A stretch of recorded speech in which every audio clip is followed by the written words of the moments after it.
L'histoire s'intitule L'homme habillé de journaux. Premier chapitre. L'impasse au roi. Après un après-midi humide, Tuppence, qui venait de parcourir le Daily Leader, abandonna le journal d'un air songeur. « Savez-vous à quoi je pense, Tommy ?» ?»« Impossible à deviner, grogna ce dernier. Vous pensez à tant de choses à la fois. Je me disais que nous pourrions aller danser. Tommy s'empara vivement du journal. « Votre annonce fait très bon effet, remarqua-t-il, en penchant la tête de côté.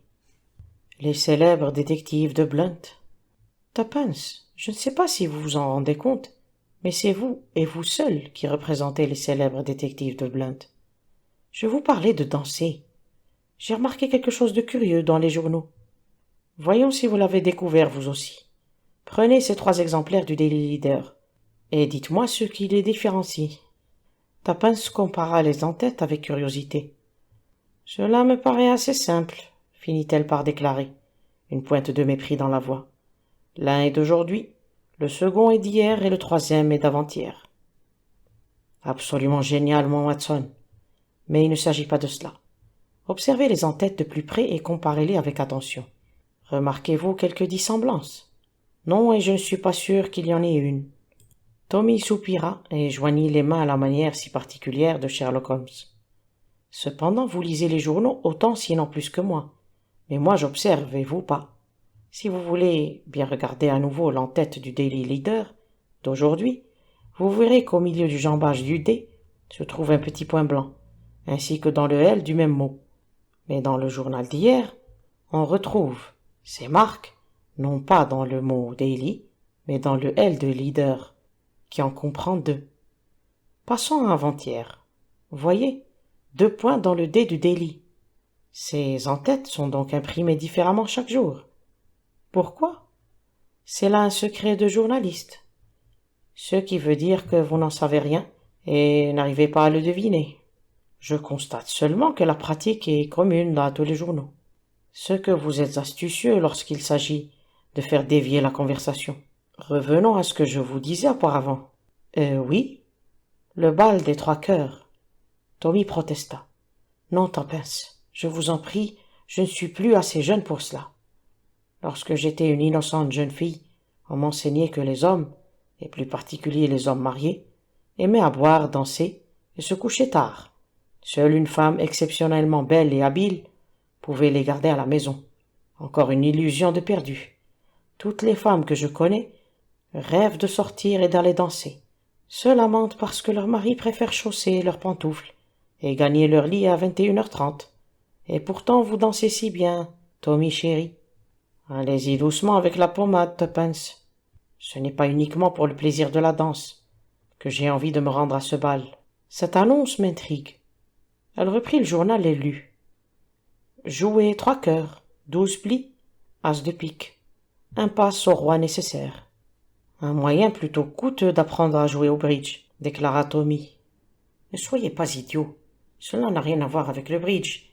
Il se trouve qu'hier je déjeunais avec une amie à l'as de pique. C'est une curieuse petite boîte dans Chelsea.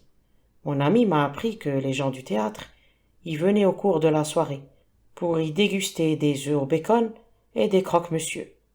Tout cela fait très bohème. Il y a des loges dissimulées tout autour de la salle et à mon avis, l'endroit ne doit pas être tellement correct. Et vous pensez que 3 cœurs est mis pour le bal des 3 cœurs. 12 plis veut dire 12 heures, ou plus exactement minuit.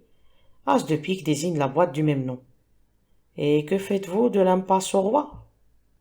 Ma foi, je pensais que nous pourrions le découvrir ensemble.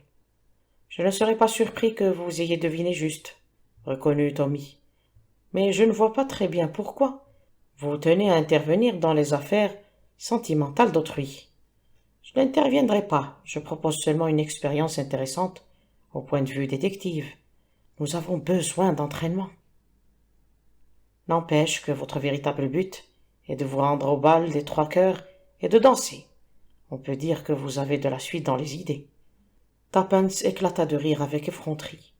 Soyez beau joueur, chéri, oubliez que vous avez 32 ans et un poil gris dans votre sourcil gauche. J'ai toujours été faible avec les femmes. Dois-je me rendre ridicule en portant un travesti? Certainement. Mais vous pouvez me faire confiance là-dessus. J'ai une idée merveilleuse.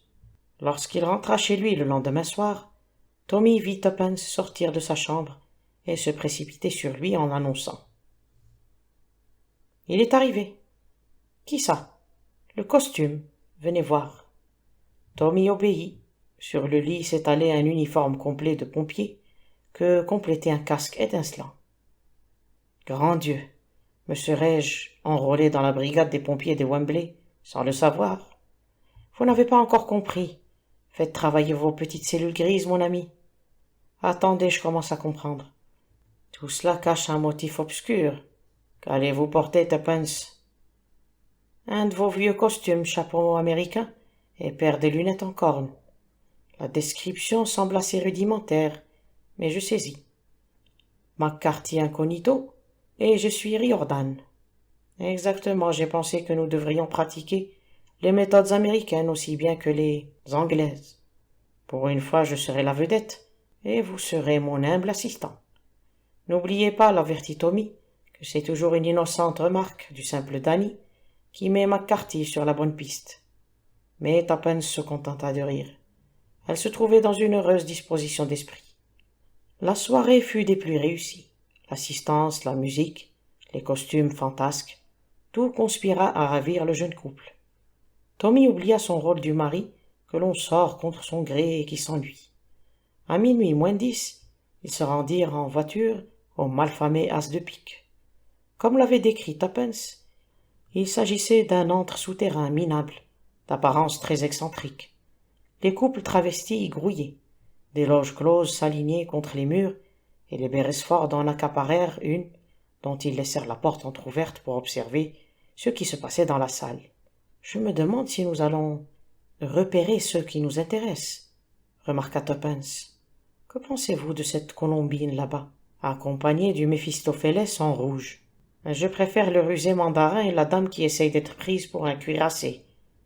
Plutôt un yacht de plaisance, à mon avis. Comme il est spirituel, il a juste bu ce qu'il faut. Qui est cette dame qui arrive, vêtue en dame de cœur? Un costume ingénieux. La personne en question pénétra dans la loge contiguë à la leur, suivie de son escorte. L'homme habillé de journaux, d'Alice au pays des merveilles. Ils portaient tous les deux le look classique, assez usité à l'as de pique. Je suis sûr que nous sommes plongés dans une atmosphère malsaine, émit Tuppence le regard pétillant. Des scandales se trament tout autour de nous. Un cri apparemment de protestation s'éleva de la loge voisine, dominé par un rire masculin bruyant. Tout le monde riait ou chantait.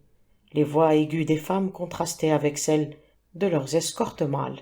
« Regardez cette bergère » s'exclama Tommy, « celle qui accompagne le français comique.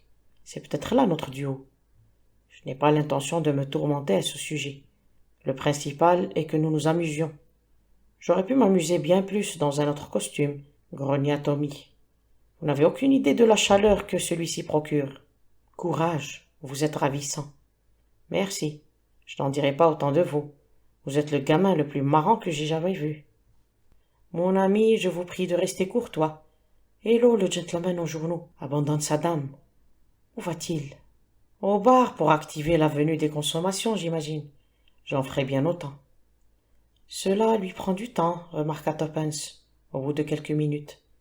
Tommy, me tiendrez-vous pour une parfaite idiote si... Soudain, elle sursauta. Traitez-moi d'idiote si vous le voulez, mais je me rends dans la loge voisine. Voyons, Tuppence, vous ne pouvez pas. J'ai l'impression qu'il y a quelque chose qui cloche. J'en suis sûre. N'essayez pas de me retenir. Elle sortit vivement et son mari la suivit. La porte de la loge voisine était fermée. Tuppence l'ouvrit et s'immobilisa sur le seuil. La femme vêtue en dame de cœur se tenait assise dans un coin, appuyée contre le mur dans une attitude peu naturelle. Derrière le masque, ses yeux regardaient fixement les nouveaux venus, mais elle ne bougeait pas. Sur le côté gauche de sa robe rouge et blanche, le dessin semblait avoir coulé. Il y avait trop de rouge. Poussant un cri, Tuppence fit un pas en avant. En même moment, Tommy aperçut ce qu'elle venait de découvrir, le manche ciselé d'une dague plantée juste sous le cœur. Tuppence se mit à genoux, près de la femme. « Vite, Tommy, Elle respire encore. Allez chercher le directeur et dites-lui de trouver un médecin. D'accord, faites attention à ne pas toucher le manche de cette dague. Bien sûr, dépêchez-vous. Beresford sortit précipitamment en refermant la porte. Tuppence s'entoura les épaules de l'inconnu, qui esquissa un geste faible. La jeune femme comprit qu'elle voulait se débarrasser de son masque. Elle le détacha avec précaution et découvrit un visage frais, comme un bouton de rose, avec de grands yeux fixes, où on lisait l'horreur, la douleur et une sorte d'incrédulité ahurie. « Pouvez-vous parler ?» demanda doucement Tuppence. « Pouvez-vous me dire qui a fait cela ?» Les yeux de la blessée restaient fixés sur elle. Elle soupirait. C'était le long soupir saccadé d'un cœur qui achève sa course. Cependant, la mourante continuait à regarder fixement Tuppence. Ses lèvres s'entr'ouvrirent.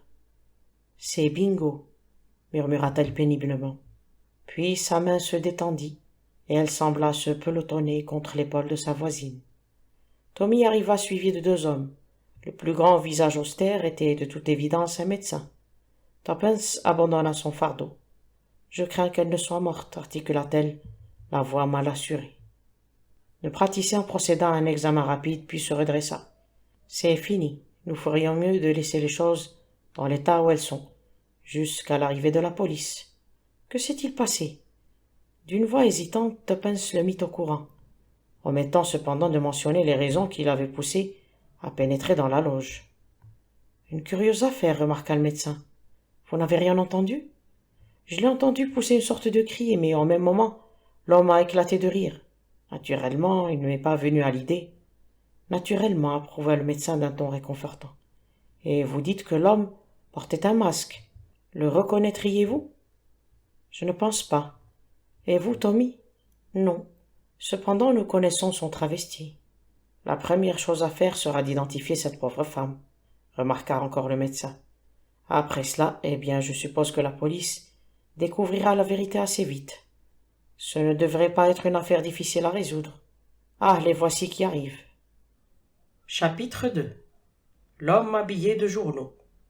Il était plus de 3 heures du matin, lorsque, las et tristes, les Beresford regagnèrent leur appartement. Tuppence mit longtemps à s'endormir. Elle revoyait sans cesse le frais visage aux yeux agrandis par l'horreur. L'aube pénétrait par les fentes des volets, lorsqu'elle finit par sombrer dans un sommeil profond sans rêve. À son réveil, il faisait grand jour et Tommy, penché sur son lit, la secouait doucement. « Réveillez-vous, ma vieille. Inspecteur Marriott, accompagné d'un autre homme, est ici et désire vous voir. »« Quelle heure est-il » ?»« Presque 11 heures. Je vais demander à Alice de vous apporter tout de suite votre thé. »« Merci. Dites à l'inspecteur que je serai prête dans 10 minutes. » Un quart d'heure plus tard, Tuppence faisait irruption dans le salon, l'air guindé et solennel. Marriott se leva pour la saluer. « Bonjour, madame Beresford. Permettez-moi de vous présenter Sir Arthur Merivale. » La jeune femme échangea une poignée de main avec un homme grand et mince, aux yeux hagards et aux tempes grisonnantes. « C'est au sujet de ce triste événement survenu la nuit dernière, » expliqua l'inspecteur. « Je désire que vous répétiez à Sir Arthur les mots que prononça la pauvre femme avant de mourir. Sir Arthur a été très difficile à convaincre. »« Je ne puis croire, protesta l'intéressé, que Bingo Hale ait jamais voulu toucher à un cheveu de Vera. » Marriott expliqua. Nous avons réussi à éclaircir rapidement quelques points. D'abord, nous avons identifié la victime, Lady Merivale. Ensuite, nous nous sommes mis en rapport avec Sir Arthur, ici présent, qui reconnut sa femme et fut littéralement anéanti. Nous lui avons demandé si le nom de Bingo lui était familier. Vous devez savoir, madame Beresford, enchaîna Merivale, que le capitaine Hale, connu de tous ses amis sous le nom de Bingo, est mon plus cher compagnon, il vit presque avec nous. D'ailleurs, il se trouvait chez moi lorsqu'on vint l'arrêter ce matin. Je ne pus m'empêcher de penser que vous avez dû commettre une erreur. Ce n'est pas son nom que ma femme a murmuré. Aucune erreur possible, protesta doucement Tuppence. Elle a dit « C'est Bingo qui a fait cela. » Vous voyez, lança Marriott. Le malheureux se laissa tomber dans un fauteuil et s'enfouit le visage dans ses mains, tout en gémissant. C'est incroyable, quel motif aurait-il eu? Oh, je sais. Vous pensez tous que Hale était l'amant de ma femme. Mais même si c'était le cas, ce que je refuse à admettre, pourquoi aurait-il voulu la tuer? L'inspecteur toussa. L'hypothèse que je vais vous soumettre n'est pas très agréable. D'avance, vous voudrez bien me pardonner. Dernièrement, le capitaine Hale s'est beaucoup intéressé à une femme américaine dotée d'une fortune considérable. Si Lady Merrival avait pris ombrage de cette union, elle aurait probablement voulu l'empêcher. C'est une indignité, inspecteur. Merrival se dressa furieux, mais le policier l'arrêta d'un geste. Pardonnez-moi, vous m'avez confié que le capitaine et vous aviez l'intention d'assister à cette soirée, et que, sachant votre femme en visite chez des amis, vous ne vous doutiez absolument pas qu'elle y serait également présente. Absolument pas. Montrez-nous l'annonce dont vous m'avez parlé, madame Beresford, demanda l'inspecteur. Tuppence leur tendit le journal et Marriott enchaîna. C'est très clair, cette annonce fut insérée par le capitaine pour attirer l'attention de votre femme. Il s'était déjà arrangé pour se rencontrer à cette soirée. De votre côté, vous décidez seulement la veille que vous assisterez à ce bal. De là la nécessité de mettre la jeune femme sur ses gardes. Voilà l'explication de la phrase « un passe au roi nécessaire ». Vous avez loué votre costume à une compagnie théâtrale, alors que le capitaine avait eu le temps de faire exécuter le sien. L'homme habillé de journaux. Savez-vous ce que nous avons trouvé, serré dans la main de la morte, sir Arthur? Un fragment de journal. Mes hommes ont reçu l'ordre de récupérer le costume du capitaine qu'il a laissé chez vous, et je le trouverai à mon retour au yard. Si nous constatons qu'il y manque un morceau, et que ce morceau corresponde au fragment trouvé, ma foi, ce sera le dénouement de l'affaire. Vous ne dénicherez rien de la sorte, je connais Bingo Hale. Les deux hommes se retirèrent après s'être excusés auprès de Tuppence d'avoir dû la déranger. Tard dans la soirée du même jour, le jeune couple fut surpris de recevoir à nouveau la visite de l'inspecteur Marriott.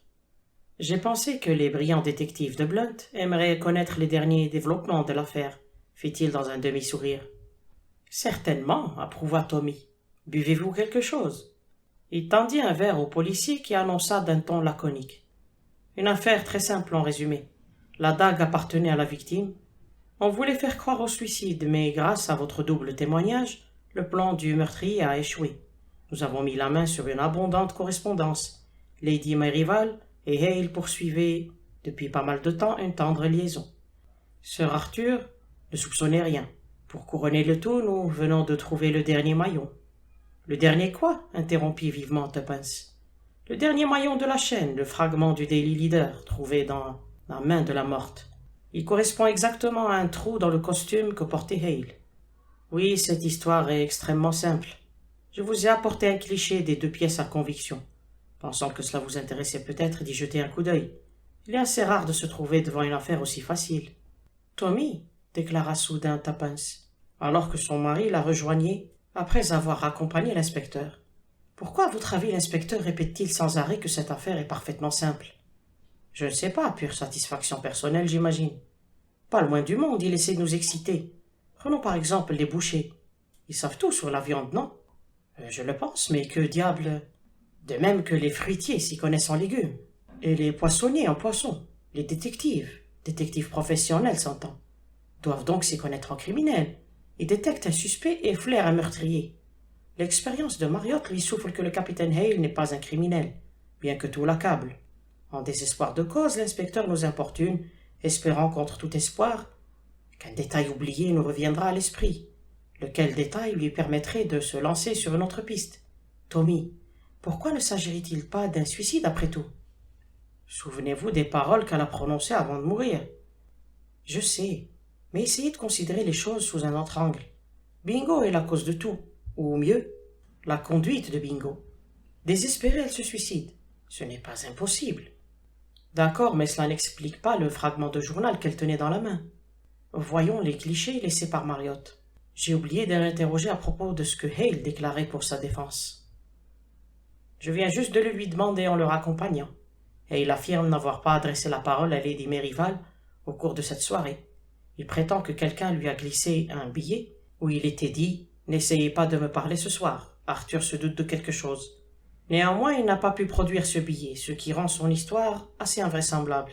De toute manière, vous et moi savons qu'il se trouvait avec elle, car nous l'avons vu. Tuppence hocha la tête et se pencha sur les 2 clichés. L'un représentait un fragment de journal avec l'inscription Daily Lee, et l'autre, la première page du journal avec le morceau déchiré de l'entête.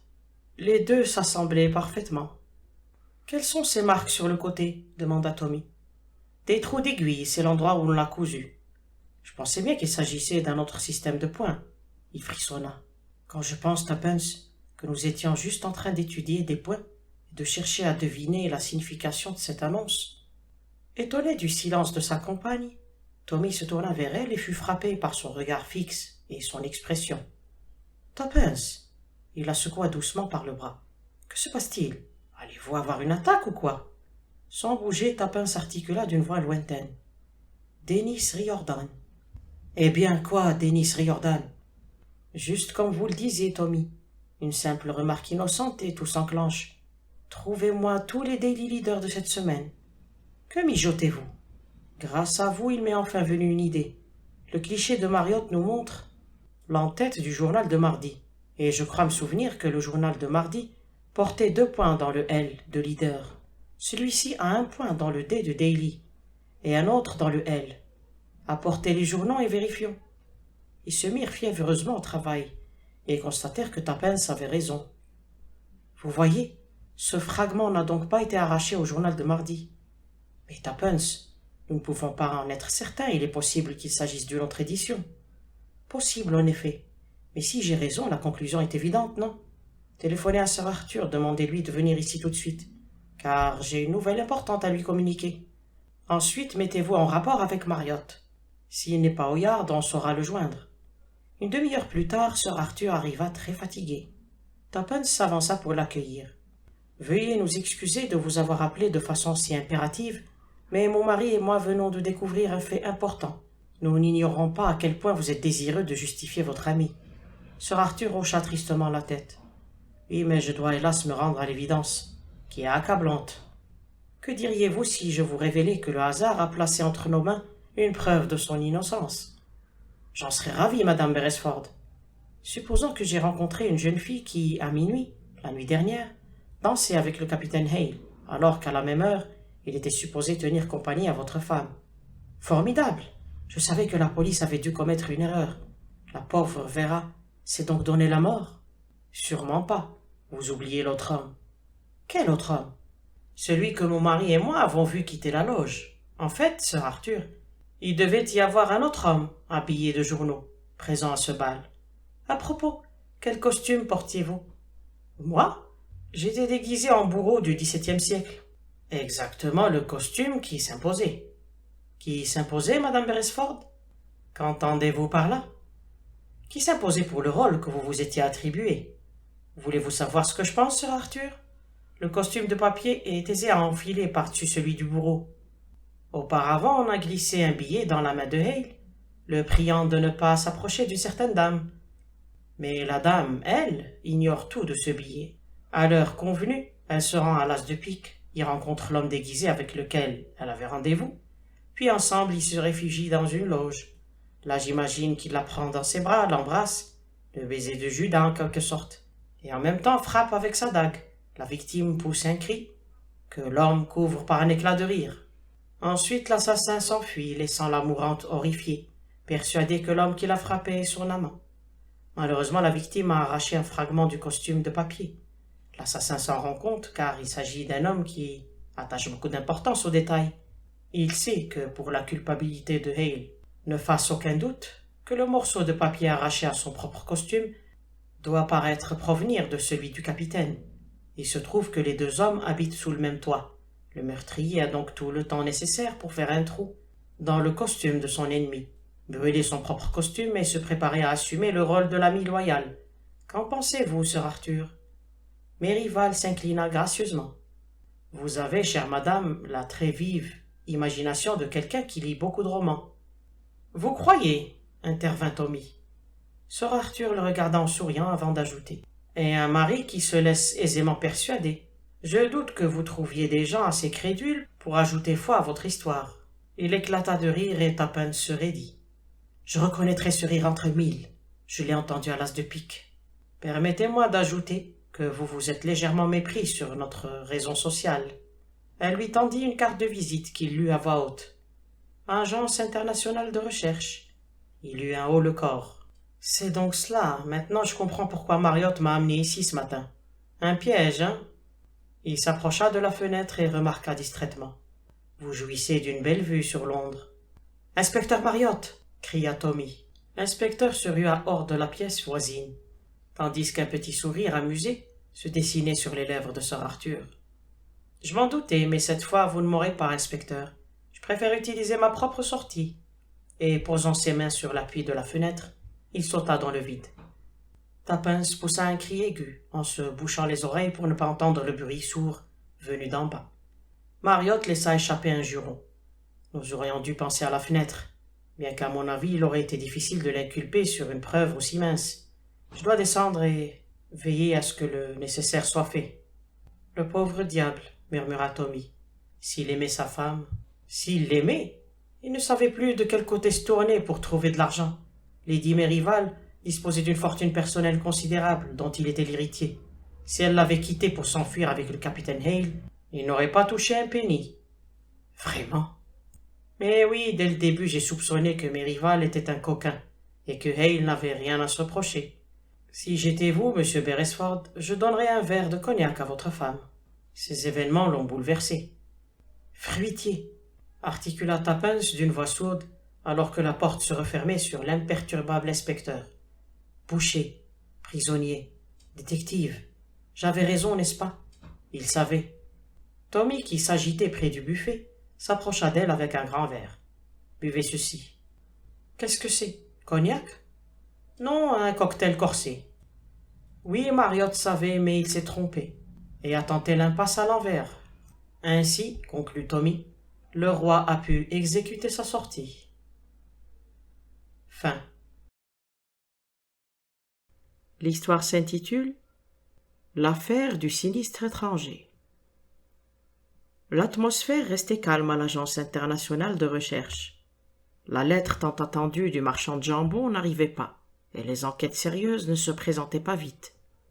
Albert, le garçon de course, entra avec un paquet cacheté qu'il déposa sur la table.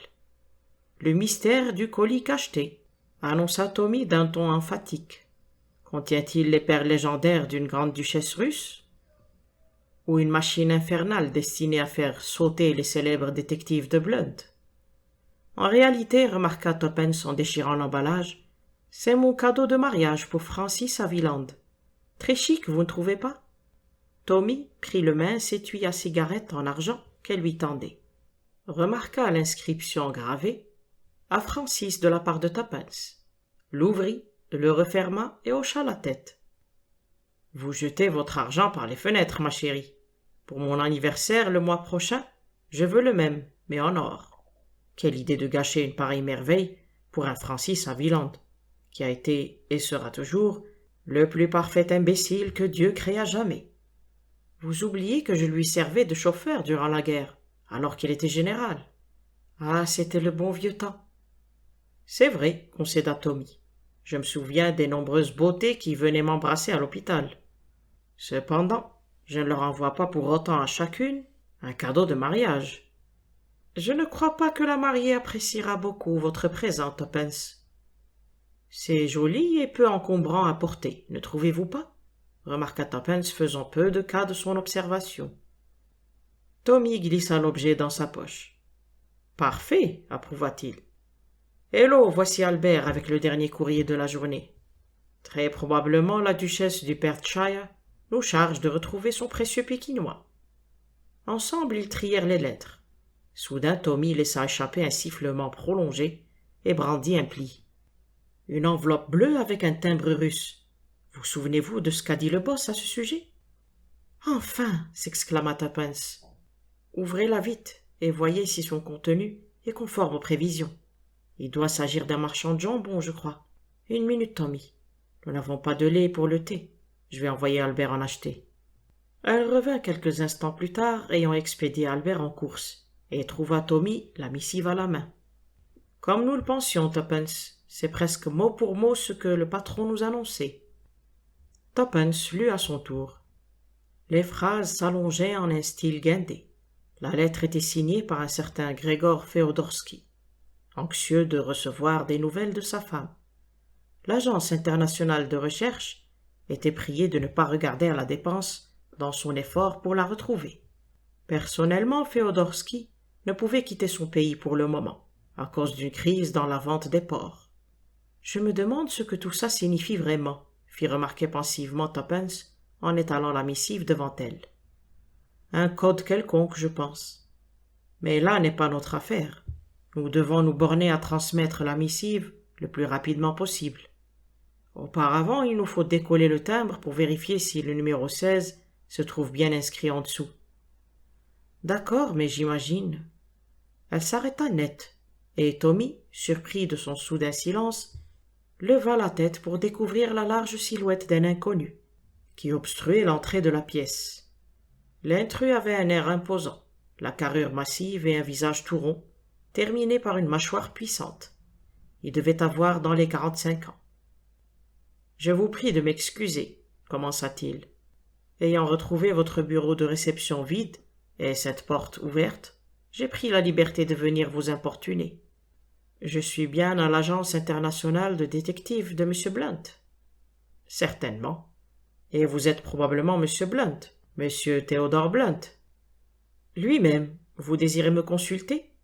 Voici ma secrétaire, Miss Robinson. » Tuppence inclina gracieusement la tête, mais continua de surveiller étroitement l'inconnu à travers ses cils baissés.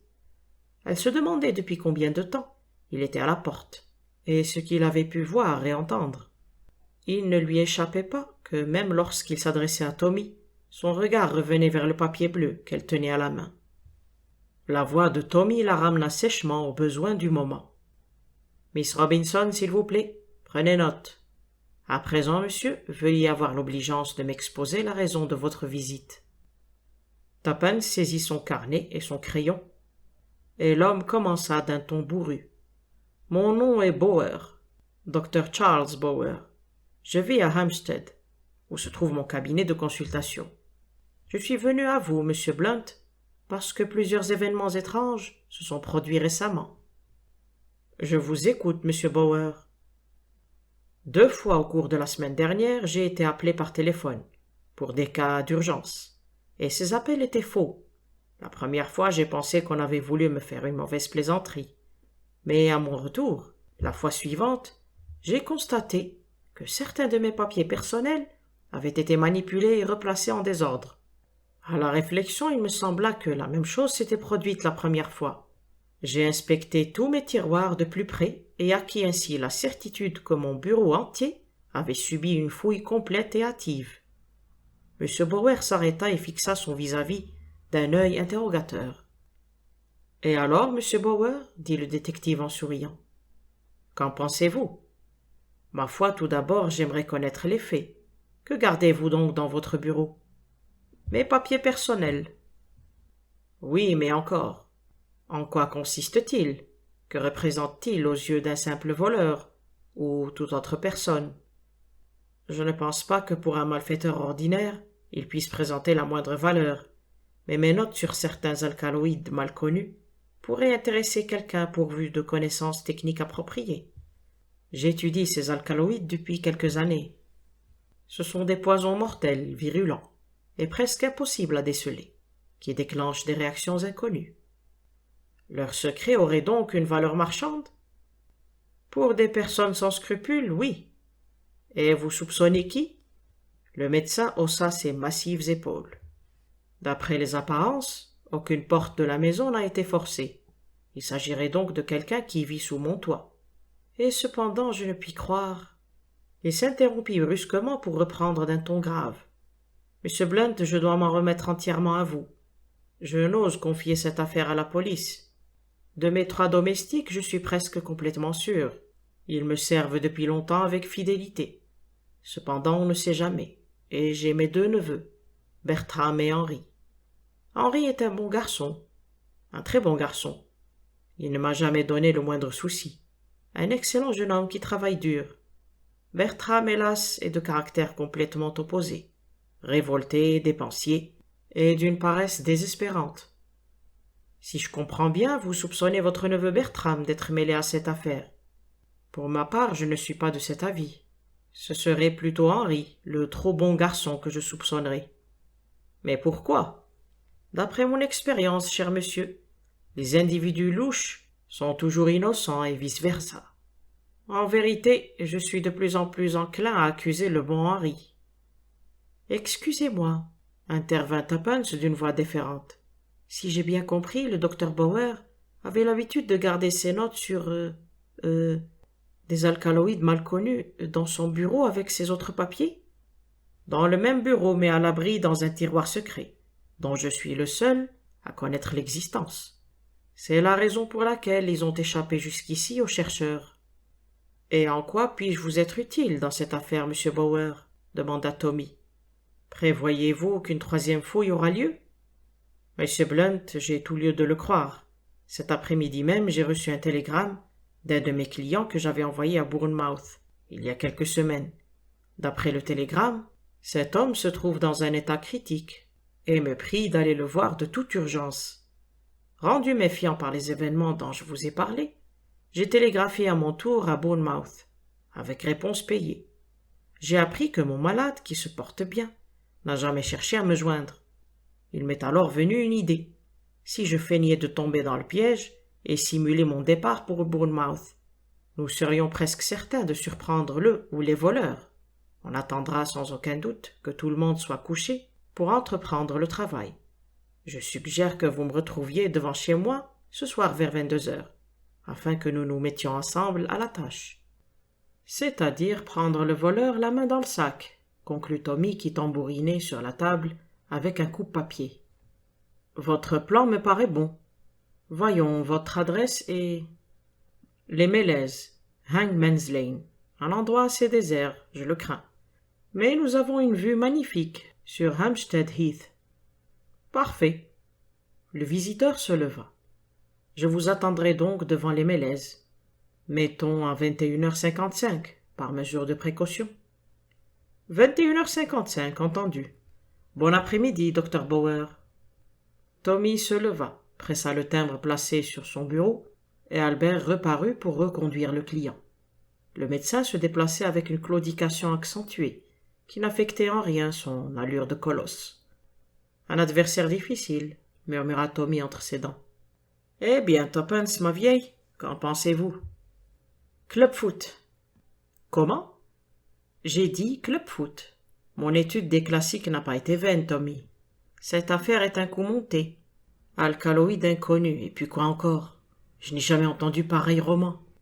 Je dois avouer que je n'ai pas trouvé le docteur Bauer très convaincant. Avez-vous remarqué ses yeux fixés sur la lettre? Je suis sûr qu'il appartient au gang. Ils ont dû découvrir que vous n'êtes pas Blunt, et maintenant ils en veulent un autre pot. Dans ce cas, déclara Tommy en ouvrant l'armoire et contemplant ses rangées de livres d'un œil affectueux, notre rôle est facile à choisir. Nous sommes les frères Hawkwood, et je serai Desmond, ajouta-t-il d'un ton définitif. Tuppence haussa les épaules. Comme il vous plaira. J'aime autant être Francis, car il était de beaucoup le plus intelligent des deux. Desmond se mettait toujours dans le pétrin, et Francis surgissait au moment critique, déguisé en jardinier ou autre, pour sauver la situation. Ah, mais je serai un super Desmond, lorsque j'arriverai au Mélèzes. Tuppence l'interrompit sans cérémonie. Vous n'allez quand même pas vous rendre à Hampstead ce soir.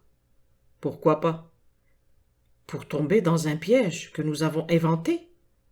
Un piège qui n'en est plus un, puisque nous le savons tel. Nuance. J'ai l'impression que ce bon docteur va avoir une petite surprise. Tout cela ne me plaît pas. Vous vous souvenez de ce qui arrivait lorsque Desmond désobéissait aux ordres du chef et agissait seul. Nos consignes y sont formelles. Nous devons acheminer les lettres et rendre compte de tout événement suspect. Vous commettez une légère erreur. Nous devrions rendre compte de la visite de quiconque mentionnerait devant nous le chiffre 16. Ce n'est pas le cas que je sache. Mauvaise excuse. Inutile d'insister. J'ai l'intention d'agir seul. Ma chère Tuppence, rien de fâcheux ne m'arrivera. Je me rendrai sur place, armé jusqu'aux dents. L'important est que je me tiendrai sur mes gardes et qu'ils n'en sauront rien. Le patron me félicitera pour mon travail et mon esprit d'initiative. N'empêche que je n'aime pas cela. Cet homme est fort comme un gorille. Pour vous rassurer, ma chère, pensez à mon automatique et à son joli museau bleu. Albert fit irruption dans la pièce, et refermant la porte derrière lui, s'avança, une enveloppe en main. Un gentleman désire vous voir.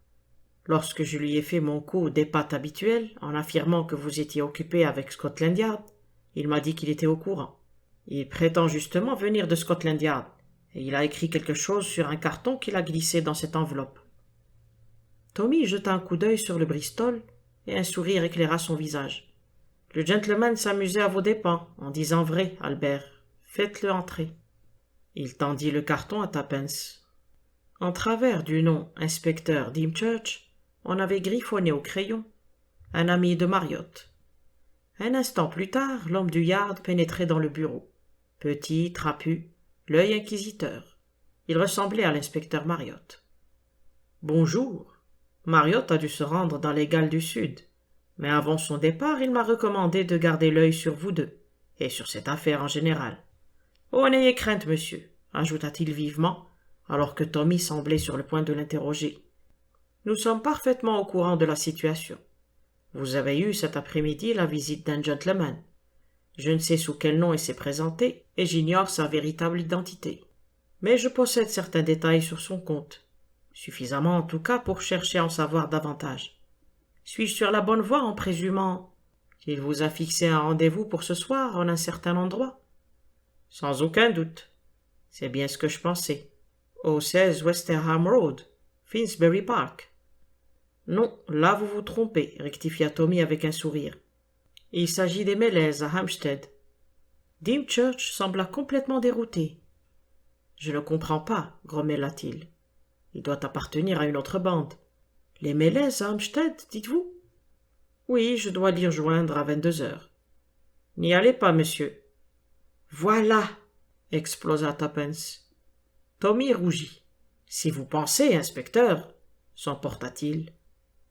Mais ce dernier l'apaisa en levant la main.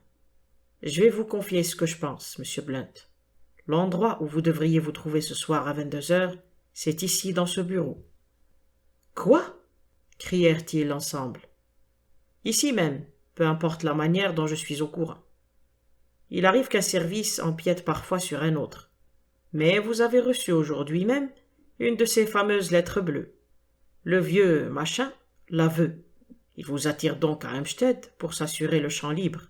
Et pendant que vous ferez le pied de grue à Hampstead, il fouillera votre bureau en toute quiétude. Mais qu'est-ce qui lui permet de croire que la lettre se trouvera ici? Il devrait penser que je la garde sur moi, ou que je l'ai déjà fait suivre. Je vous demande pardon, monsieur. C'est justement là ce qu'il ne sait pas. Sans doute a-t-il pu constater que vous n'étiez pas Blunt, mais pourquoi devinerait-il que vous êtes autre chose qu'un innocent gentleman, ayant racheté l'agence? Dans ce cas, la lettre traitée comme n'importe quelle autre aura été classée dans un dossier. Mais c'est vrai, s'exclama Tuppence. Et si vous le voulez bien, c'est ce que nous allons lui laisser croire. Nous pourrons ainsi le prendre sur le fait, ici, ce soir. C'est donc là votre plan? Oui, cette chance n'arrive qu'une fois dans la vie. Voyons, il est maintenant 18 heures. À quelle heure quittez-vous habituellement votre bureau, monsieur? Vers 18 heures, justement. Vous devriez donc agir comme d'habitude. En fait, nous reviendrons furtivement peu après, bien qu'il soit peu probable qu'il arrive avant 22 heures. Cependant, nous ne prendrons pas le risque de les manquer. Si vous voulez bien m'excuser, je vais juste jeter un coup d'œil alentour pour repérer un éventuel guetteur. Dymchurch sortit, et Tommy entama une vive discussion avec Tuppence. Cela dura quelque temps, et au moment où la dispute s'échauffait, Tuppence capitula brusquement. « D'accord, j'abandonne. Je vais rentrer tranquillement à la maison, tandis que vous empoignerez des escrocs et trinquerez avec des détectives. Mais vous ne perdrez rien pour attendre, jeune homme. Je vous revaudrai de m'avoir tenu à l'écart. » Dymchurch réapparut à cet instant. « Le terrain me semble libre, mais il vaut mieux se comporter avec naturel. » Tuppence appela Albert et lui donna l'ordre de fermer. Puis tous quatre se rendirent au garage où Tommy rangeait sa voiture. Tuppence se mit au volant et Albert s'installa près d'elle. Les deux hommes prirent place à l'arrière. Bientôt ils furent arrêtés par un encombrement de circulation. La conductrice regarda par-dessus son épaule et hocha la tête. Tommy et le détective descendirent pour se perdre dans Oxford Street. Tuppence démarra. « Il serait plus prudent d'attendre encore un peu avant de remonter », fit remarquer Dymchurch à Tommy, tandis qu'il s'engageait à grandes enjambées dans Haleham Street. Vous avez bien la clé? Tommy hocha affirmativement la tête. Alors, que diriez-vous d'un repas léger? Il est tôt, mais il y a un petit restaurant juste en face. Nous nous installerons près de la fenêtre, d'où nous pourrons surveiller l'entrée de votre bureau. Ils mangèrent de bon appétit, tout en gardant l'œil sur la rue. Tommy découvrit en l'inspecteur un aimable compagnon. Il avait passé la majeure partie de sa vie à chasser les espions internationaux, et il raconta à ce sujet des histoires qui ébahirent son auditeur. À 20 heures, Dymchurch donna le signal du départ. La nuit est presque venue. Nous pouvons à présent pénétrer dans le bâtiment sans nous faire remarquer. Ils traversèrent la chaussée, scrutèrent les alentours d'un coup d'œil et s'engouffrèrent dans le passage. Puis ils grimpèrent les escaliers et Tommy introduisit sa clé dans la serrure. À cet instant, il crut entendre Dymchurch siffler dans son dos.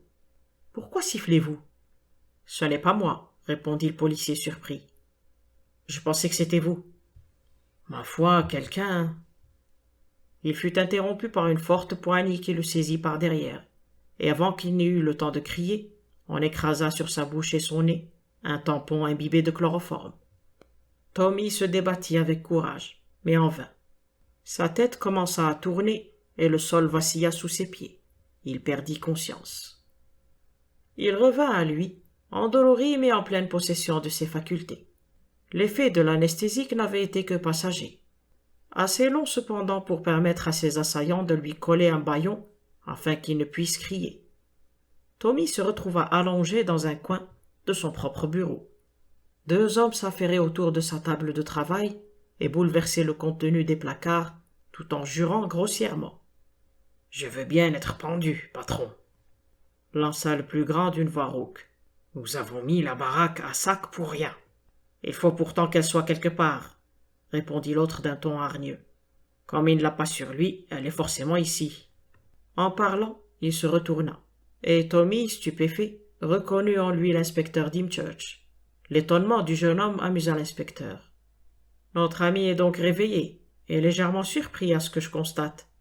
Pourtant c'était si simple. Nous flairions que quelque chose de louche se manigançait à l'Agence internationale de recherche. C'était simple à vérifier. Si le nouveau M. Blunt est un espion, il se tiendra sur ses gardes. J'envoie en éclaireur mon vieil ami, Karl Bauer. Karl a l'ordre de paraître suspect en relatant une histoire bizarre. Ensuite il disparaît et j'entre en scène. L'allusion à l'inspecteur Marriott me gagna votre confiance. Le reste fut facile. » Il rit avec une évidente satisfaction. Tommy désirait ardemment exprimer son opinion, mais le bâillon l'en empêchait. Il aurait aussi voulu se servir de ses mains et de ses pieds. Mais ses adversaires n'avaient pas négligé ce détail, et il était soigneusement ficelé. La transformation soudaine de l'homme qui se penchait sur lui le médusait. Personnifiant un inspecteur de Scotland Yard, il inspirait confiance et pouvait passer pour un Britannique typique. Mais à présent, malgré sa maîtrise de la langue anglaise, on voyait bien qu'il était étranger.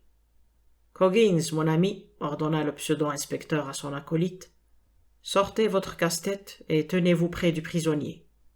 Je vais lui enlever son bâillon. Monsieur Blunt, ce serait fou de votre part de vouloir appeler à l'aide. Je suis d'ailleurs sûr que vous en êtes déjà convaincu.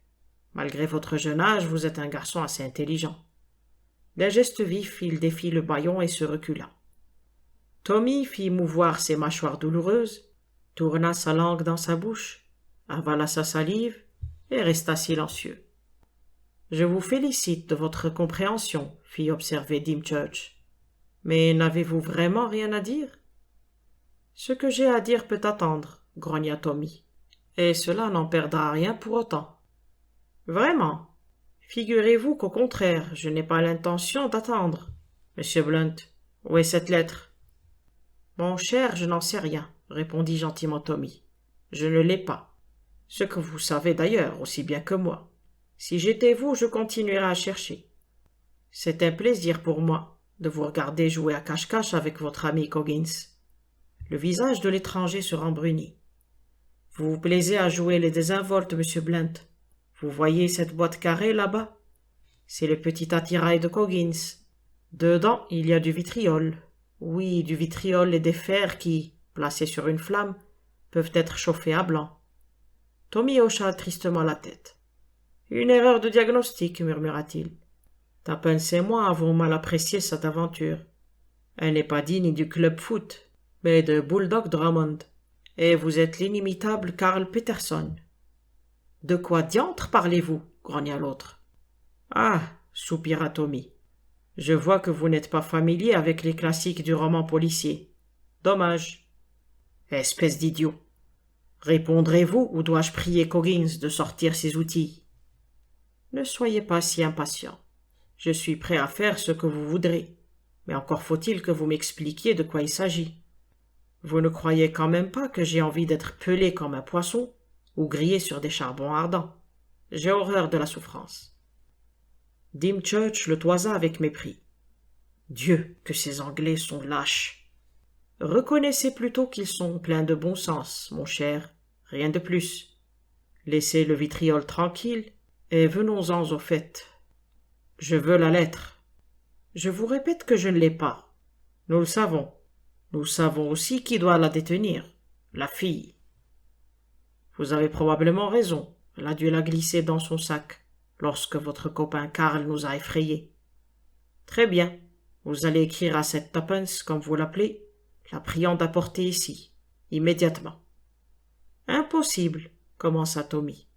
L'autre l'interrompit furieux. Ah, vous ne pouvez pas. Nous allons bien voir. Coggins? Attendez. Je m'apprêtais à dire que je ne pouvais pas écrire avec les bras attachés. Je ne suis pas un de ces phénomènes qui rédigent un message avec leur nez ou leur coude. Vous êtes donc disposé à obéir? Naturellement. Je tiens à me montrer complaisant et agréable. En échange, bien sûr, vous ne ferez aucun mal à Tuppence. C'est une fille tellement gentille. Nous ne voulons que la lettre, affirma Dymchurch d'un ton peu convaincant. Sur un signe, Coggins dénoua les liens qui immobilisaient les bras de Tommy, et ce dernier exécuta quelques mouvements pour se dégourdir. Ah, ça va mieux, lança-t-il gaiement. L'aimable Coggins voudrait-il me passer mon stylo? Il doit se trouver sur la table avec le contenu de mes poches. D'un air maussade, le garçon lui apporta le stylo et une feuille de papier. Attention à ce que vous écrivez, l'avertit Dymchurch. Nous vous laissons choisir vos phrases, mais rappelez-vous que l'échec signifie la mort, et elle sera lente. Dans ce cas, je m'appliquerai de mon mieux. Il réfléchit un moment, puis se mit à griffonner quelques mots. Que pensez-vous de ceci? Demanda-t-il une fois le message terminé. Cher Tuppence, pouvez-vous venir au bureau tout de suite avec la lettre bleue? Il faut que nous la déchiffrions sans délai. Faites vite. Francis. Francis? Le pseudo-inspecteur haussa les sourcils. Est-ce ainsi qu'elle vous nommait tout à l'heure? Comme vous n'étiez pas présent à mon baptême, il n'y a aucune raison pour que vous connaissiez mon prénom. Mais je pense que l'étui à cigarette que vous avez pris dans ma poche vous apportera la preuve de ma sincérité.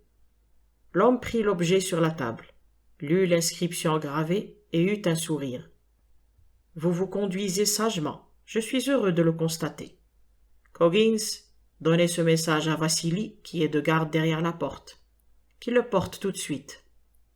Les 20 minutes suivantes s'écoulèrent lentement, et les 10 minutes qui suivirent encore plus lentement. Dymchurch marchait de long en large. Son visage s'assombrissait à vue d'œil. Il se tourna brusquement vers Tommy, l'air menaçant. Si vous avez commis la folie de nous rouler, les femmes se font toujours attendre. J'espère que vous ne serez pas méchant avec la petite Tuppence lorsqu'elle arrivera. Oh non, nous nous arrangerons pour que vous partiez de compagnie.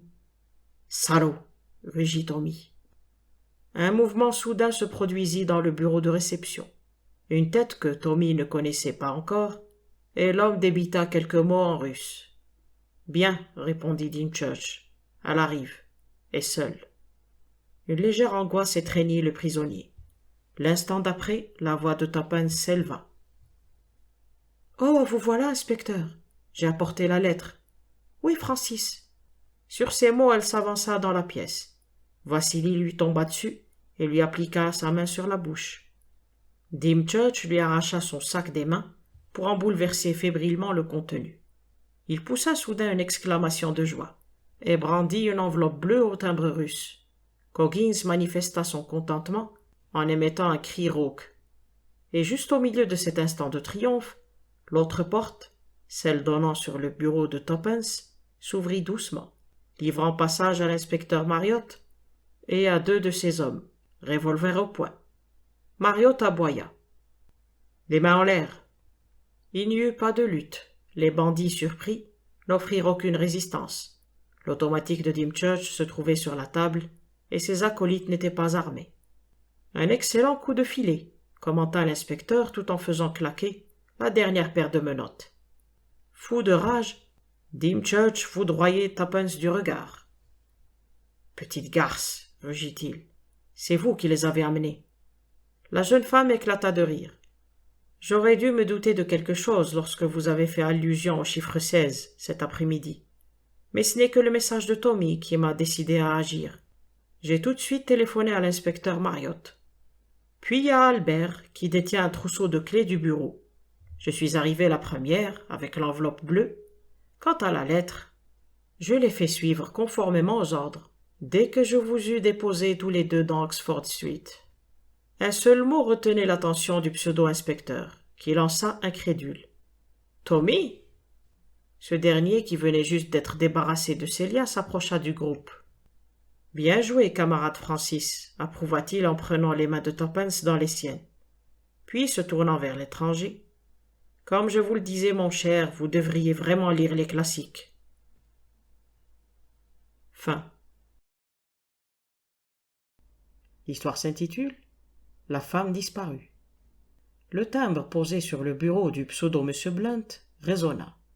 Tommy et Tuppence se précipitèrent vers leurs postes d'observation respectifs, qui s'ouvraient sur la réception, royaume de leur garçon de course. « Je vais m'en assurer, monsieur, déclara Albert, mais je crains que monsieur Blunt ne soit trop occupé en ce moment. Il est justement en communication avec Scotland Yard. »« J'attendrai, » répondit le visiteur. « Je n'ai pas de carte sur moi, mais mon nom est Gabriel Stavenson. » Un homme splendide de plus de 6 pieds de haut, au visage bronzé et dont les yeux bleus, au regard pénétrant, contrastaient avec le hâle de sa peau. Tommy se décida. Il prit une paire de gants et ouvrit la porte de communication. Il s'arrêta un moment sur le seuil, comme surpris. « Ce gentleman attend que vous le receviez, monsieur, » annonça Albert. Une expression de contrariété assombrit un instant les traits de Tommy, qui sortit sa montre. « Je suis attendu chez le duc à 11h moins le quart. » Il leva vivement les yeux sur le visiteur. « Je peux vous accorder quelques minutes, si vous voulez bien venir par ici. » Ils pénétrèrent dans son bureau, où Tuppence, crayon et carnet en main, attendait. « Ma secrétaire particulière, Miss Robinson. À présent, monsieur, veuillez m'exposer votre problème, à part le fait que vous arrivez en taxi et que vous êtes récemment revenu d'un voyage dans l'Arctique ou dans l'Antarctique. Je ne sais rien de vous. » Son vis-à-vis le contempla médusé. « Remarquable, votre employé ne vous a même pas donné mon nom. » Tommy eut un soupir désapprobateur. « Tout ceci est très facile. Les rayons de soleil de minuit ont une action spéciale sur la peau. Je vais bientôt écrire une petite monographie sur ce sujet. Mais tout ceci est en dehors de ce qui nous intéresse, pour le moment.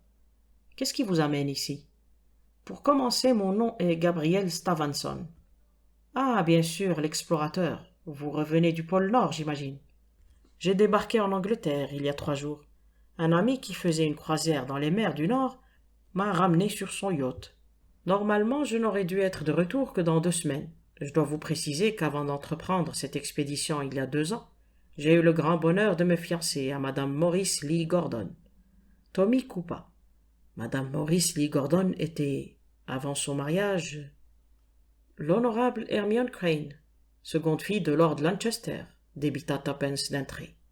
Tommy lui lança un coup d'œil admiratif, et l'explorateur hocha affirmativement la tête. Exact, comme je le disais, Hermione et moi nous nous fiançâmes. Naturellement, j'offris de renoncer à cette longue expédition, mais ma fiancée s'y opposa. Dieu la bénisse. Elle est le genre de femme idéale pour un explorateur.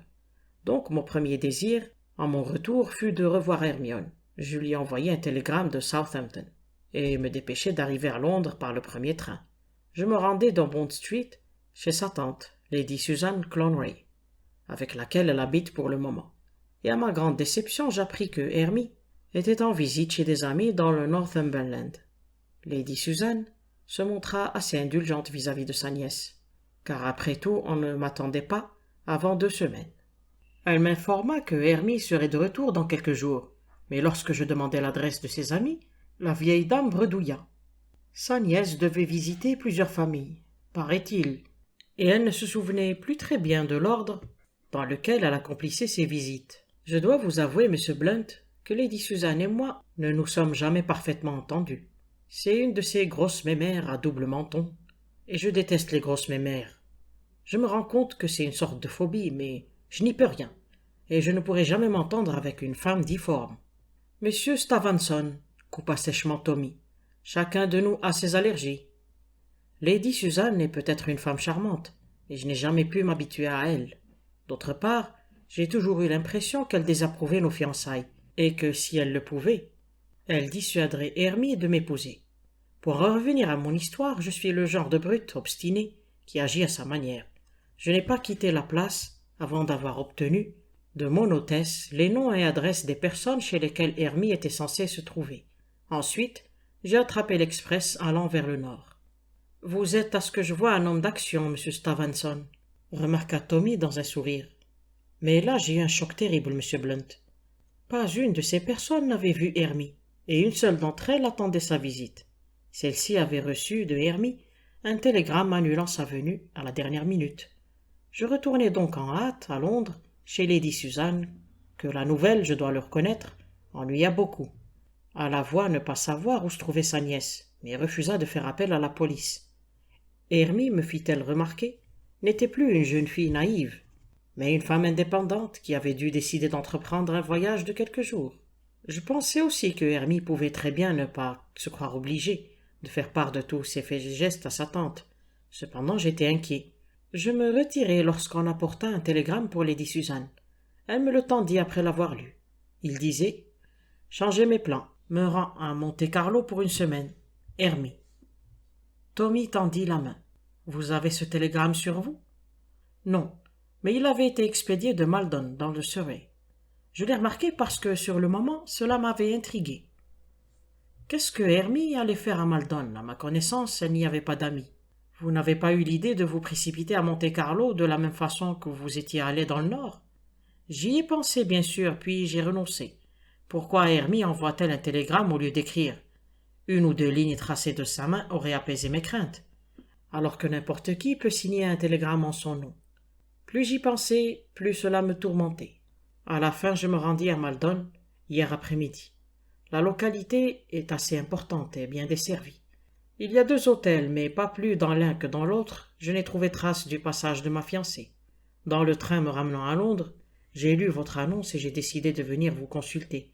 Si Hermie s'est vraiment rendue à Monte-Carlo, je ne veux pas lancer la police à ses trousses et causer un scandale. Pour ma part, je reste à Londres au cas où. Enfin, au cas où il y aurait une intrigue déloyale à mon égard. Tommy hocha pensivement la tête. Que soupçonnez-vous exactement?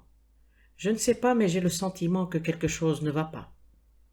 D'un geste vif, il sortit de sa poche une petite boîte qu'il ouvrit et tendit. C'est Hermione, je vous le laisse. La photographie représentait une grande femme fragile, ayant dépassé la prime jeunesse, mais possédant un charmant sourire et des yeux ravissants. Vous êtes sûr, monsieur Stavenson, que vous avez tout dit? Oui. Vous n'avez omis aucun détail aussi insignifiant qu'il puisse vous paraître? Je ne pense pas. Tommy soupira.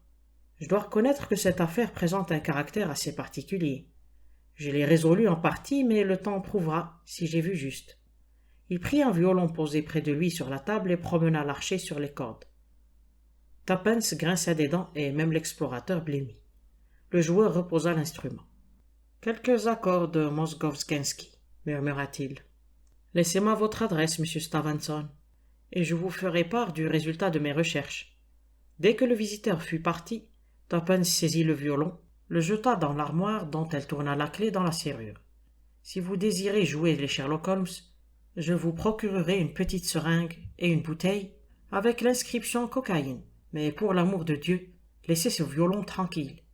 Je me flatte d'avoir suivi les méthodes de Sherlock Holmes avec succès jusqu'ici. Les déductions étaient bonnes, n'est-ce pas?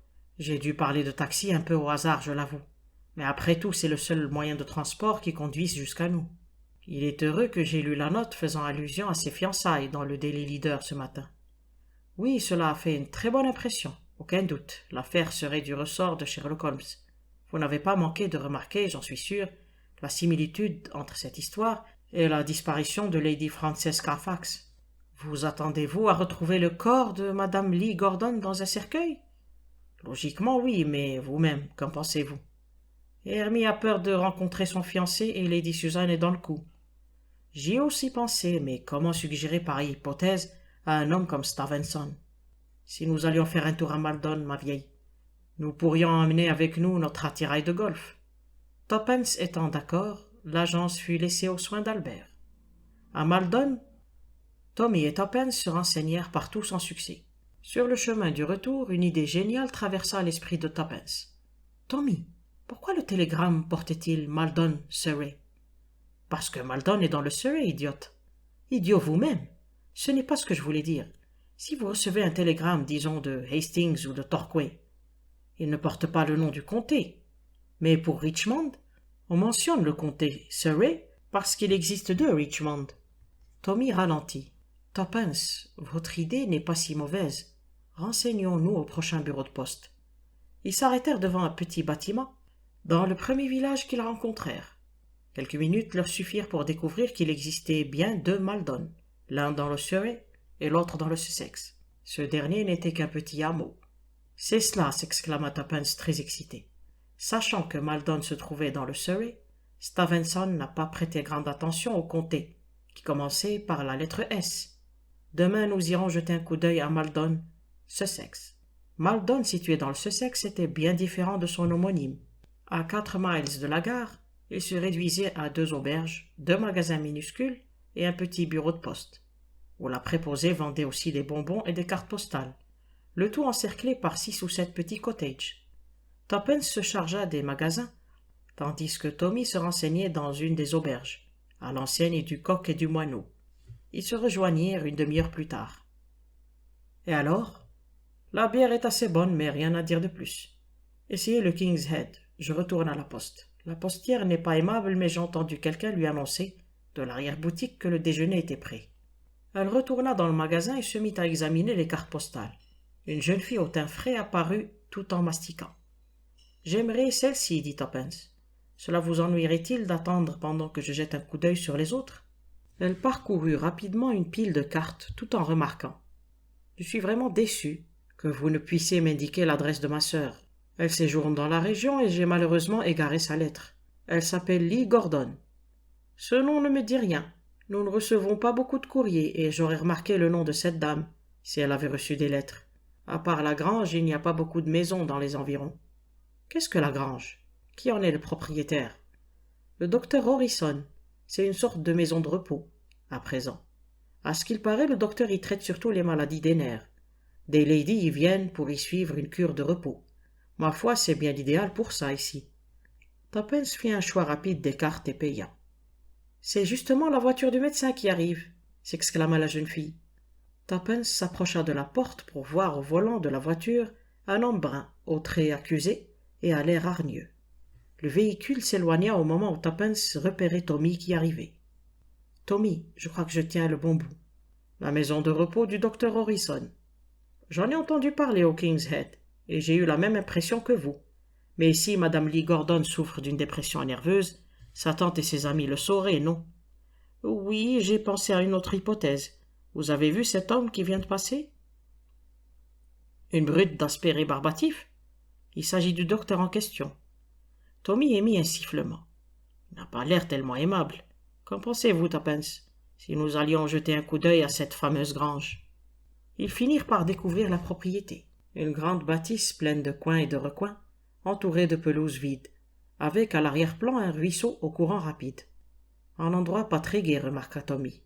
Il me donne la chair de poule. Vous savez, j'ai le sentiment que les choses vont se compliquer. Oh, ne vous frappez pas à l'avance. Espérons simplement que nous pourrons intervenir à temps, car j'ai la conviction que cette femme court un danger. Ne laissez pas votre imagination vous emporter, ma chère. Je ne puis m'en empêcher, je n'ai aucune confiance en cet homme. Qu'allons-nous décider? Et si j'allais seul, sonner à la porte et demander carrément à voir Madame Lee Gordon? Je serai curieuse d'entendre ce qu'on me répondra. Après tout, il n'y a peut-être rien de louche dans cette histoire. La jeune femme mit son plan à exécution. Elle sonna et la porte lui fut ouverte presque aussitôt par un domestique au visage impassible. Quand elle parla de madame Lee Gordon, l'homme battit légèrement des paupières. Sa réponse n'en fut pas moins nette. « Il n'y a personne de ce nom, madame. Je suis pourtant bien à la grange, que dirige le docteur Harrison. »« Oui, madame, mais je vous assure qu'aucune de nos pensionnaires ne porte le nom de Lee Gordon. » Déçu, Tuppence battit en retraite et rejoignit Tommy qui l'attendait à l'extérieur de la grille principale. Son mari conclut. « Après tout, cet homme disait peut-être vrai. Non, je suis sûr qu'il mentait. Attendons le retour du médecin et je me ferai passer à ses yeux pour un journaliste désireux de discuter avec lui de son système de cure de repos. » Une demi-heure plus tard, la petite voiture apparut. Tommy attendit quelques minutes avant d'aller se présenter à son tour à la porte d'entrée. Mais lui aussi revint bredouille. « Le médecin est trop occupé pour être dérangé. De toute manière, il ne reçoit jamais de journaliste. »« Tuppence, vous avez raison. Il y a quelque chose de louche dans tout ça. »« Venez, » ordonna Tuppence d'un ton décidé. « Qu'allez-vous faire ?»« Escalader le mur et essayer de m'introduire dans la maison sans être remarqué. »« D'accord, je vous suis. » Le jardin laissé à l'abandon offrait une multitude d'abris et le couple gagna l'arrière de la maison sans encombre. Ils se trouvèrent devant une large terrasse aux marches croulantes, avec des portes-fenêtres ouvrant sur l'intérieur de la maison. Les jeunes gens renoncèrent à se hasarder à découvert. Ils se réfugièrent sur la terrasse. Soudain, Tuppence agrippa le bras de son compagnon. De la fenêtre entr'ouverte juste au-dessus d'eux, une voix s'éleva. « Entrez, entrez, fermez la porte derrière vous. Vous dites qu'une femme s'est présentée il y a 1 heure et a demandé à voir madame Lee Gordon. »« Oui, monsieur. » Tuppence reconnut la voix impassible du domestique. « Naturellement, vous lui avez dit qu'elle n'était pas ici. »« Naturellement, monsieur. » Et ensuite ce journaliste, lança la voix exaspérée de l'autre. « C'est la femme qui me tourmente le plus. Comment était-elle ?»« Jeune, jolie et vêtue avec goût, monsieur. » Tommy donna un coup de coude à sa compagne. « C'est bien ce que je craignais. Probablement une amie de madame Lee Gordon. Les choses se compliquent. Il va falloir que je prenne certaines mesures. » Il laissa sa phrase en suspens. Tommy et Tuppence entendirent la porte se refermer, puis plus rien. Sans bruit, Tommy ordonna et dirigea la retraite. Lorsqu'ils parvinrent à une petite clairière suffisamment éloignée de la maison, il annonça. « Tuppence, ma vieille, les choses deviennent sérieuses. Je crois qu'ils sont en train de méditer un mauvais coup. Je pense que nous devrions regagner Londres sans délai et prévenir Stevenson. » À sa grande surprise, Tuppence secoua la tête. « Il faut rester sur place. Ne l'avez-vous pas entendu dire qu'il allait prendre certaines mesures? Cela peut signifier n'importe quoi. Le pire est que nous n'en savons pas assez pour alerter la police. Écoutez, Tommy, pourquoi n'iriez-vous pas téléphoner à Stevenson du village? Je resterai sur place en vous attendant. » Peut-être est-ce en effet le meilleur plan, mais dites. Tuppence. Eh bien? Prenez garde, hein? Bien sûr, grosse bête, dépêchez-vous. Tommy revint 2 heures plus tard et trouva Tuppence qui l'attendait près de la grille. Et alors? Je n'ai pas pu joindre Stevenson. J'ai essayé Lady Susan, mais elle aussi était sortie. J'ai finalement pensé au vieux Brady auquel j'ai demandé de vérifier le nom de Harrison dans le guide médical. Qu'a-t-il découvert? Il connaissait le nom. Harrison était à une certaine époque un médecin sérieux, jusqu'au jour où il y eut une histoire louche. Brady le tient pour un charlatan dépourvu de tout scrupule. Bon, et maintenant? Nous restons ici. J'ai le pressentiment qu'ils agiront ce soir. Au fait, un jardinier a coupé le lierre autour de la maison, et j'ai vu où il range l'échelle. Bravo, ce soir donc, dès qu'il fera nuit. Nous verrons. Ce que nous verrons. Tommy relaya Tuppence tandis qu'elle se rendait au village pour se restaurer. Lorsqu'elle le rejoignit, ils restèrent à leur poste jusqu'à 9 heures et décidèrent qu'il faisait assez sombre pour entrer en action. Ils purent errer autour de la maison sans crainte, mais brusquement Tuppence saisit le bras de son mari en se figeant. « Écoutez !» À nouveau on entendit un faible gémissement de femme. Tuppence pointa un doigt en direction d'une fenêtre du 1er étage. « Ça vient de là, » chuchota-t-elle. La plainte s'éleva encore et les jeunes gens résolurent de mettre leur plan en action sans délai. Tuppence guida son mari vers le coin où le jardinier avait abandonné son échelle. Ils la transportèrent sous la fenêtre, d'où parvenaient les gémissements. C'était d'ailleurs la seule issue dont les persiennes n'avaient pas été fermées. « Je monte, » souffla Tuppence. « Restez là pour tenir l'échelle et faire le guet. Si quelqu'un apparaissait, je ne pourrais pas me défendre seule. » Silencieusement, elle grimpa les échelons et jeta un coup d'œil prudent dans la pièce, sans chercher à y entrer. Elle s'accroupit un instant et leva à nouveau la tête. Un moment plus tard, elle redescendait vers son compagnon, auquel elle expliqua à mots couverts. C'était bien elle, je l'ai reconnue d'après la photo, que donnait d'elle le Daily Leader. Elle est allongée sur le lit.